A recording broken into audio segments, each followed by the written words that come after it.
Joe Redington liked to dream big. Born in Kingfisher, Oklahoma in 1917, Redington made his way to Alaska in 1948. All he brought with him, $18 and a head full of dreams of life in the last frontier. One of those dreams, a way to honor the history of sled dogs in Alaska by racing along the historic Iditarod Trail. And in 1967, the first Iditarod, 54 miles from Knik Lake to Big Lake and back, was held.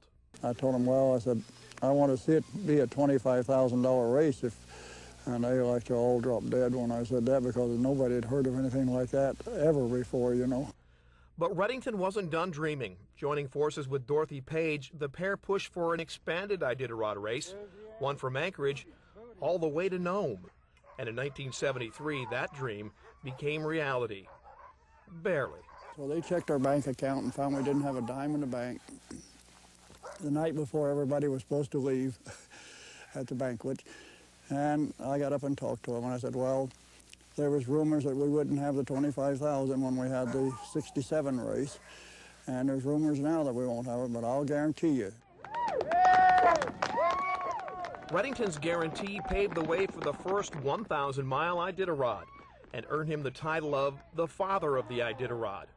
But Dad also took part in his race, competing in 19 Iditarods, finishing in the top 10 9 times. Redington's final Iditarod run came in 1997. He finished 36th at the age of 80. In December 1997, Redington was diagnosed with cancer of the esophagus. And in June of 1999, Redington passed away at the age of 82. The last great race, his great Alaska legacy. It's hard to believe sometimes that so many people all over the world knows about the Iditarod. It's something that the people were looking for. It's the last great race, I guess. Thank you. My name is Barb Redington, and I wrote this in honor for this occasion. I apologize if it's a little bit lengthy. To Joe, in 1948, Joe Redington Sr. homesteaded to Alaska. In 1948, Alaska gained an achiever.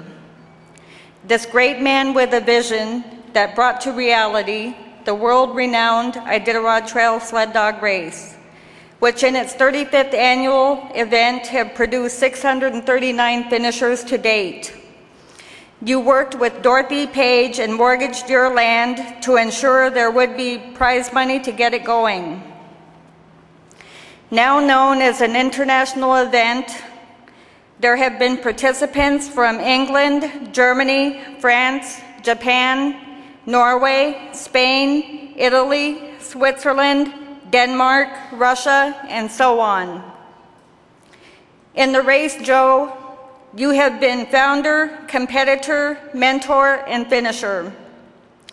Besides the race, you have forged many friendships and new trails with the following of fans and mushers and countless others whose dream it is to participate in and complete the last great race on earth. You had mush dogs from one end of the earth to the other, so to speak, in the Alperod races, which took place in Italy and France, and the Lillehammer Winter Olympics in Norway, to the finish line in Nome. From the top of the world, well, Alaska anyway, the summit of Denali, the Great One, to a president's inaugural parade in the streets of D.C., our nation's capital, as well as many other mid-distance races here in Alaska, to the John Beargree Sled Dog Marathon in Minnesota. 1976, the bicentennial year, you were the driving force of the 200 dog hookup to commemorate our 200th year. With your dog Feets in lead, the team went a mile down Knik Road pulling a Greyhound bus. 1994, you started the Serum Run Relay from Nenana to Nome. Edgar Nolner, who was the last surviving musher of the original diphtheria serum run to Nome, was on hand to see this event take off. Moose hide bibs with beadwork for numbers were made, and and mushers from villages participated in this relay race. You've encouraged the younger generation as they prepared for the Junior Iditarod, trained and raced with them in different mid-distance events, which eventually led them to compete in the Iditarod race, many of which return year after year, most with a goal of first place. You participated in the Iditarod 19 times, your top placing fifth 4 times. One was the 1988 race at 72 years old. 19 times in the race itself, not counting the years, you took groups of tourists to the finish line in Nome. 50 years of mushing. Many a musher has had the privilege to say they have mushed with you. In your 19 Iditarod races, 2 with your sons, 1 musher, Herbie Nyakpuk, you formed a brotherly bond with. Men who won year after year. 1 who won 5 times. Women who have won, 1 of whom you recruited. And in all was a spirit of competitiveness and comradeship. 2 of your grandsons now have that Iditarod fever, which you knew long ago took hold. The first place trophy is the likeness of you and your lead dog feats. When you last ran the race, you were 80 years old. You're at rest now in your dog sled. With the steadfast support of your loving wife, Vi, and because of your achievements with your sled dogs, you've been written of in book and sung of in song. Recipient of the Denali and Governor's Awards and the Alaskan of the Year Awards, had a road renamed partially in your honor, the Joe Redington Memorial Trail. This honor is bestowed onto you, Joe, and your legacy lives on. Thank you.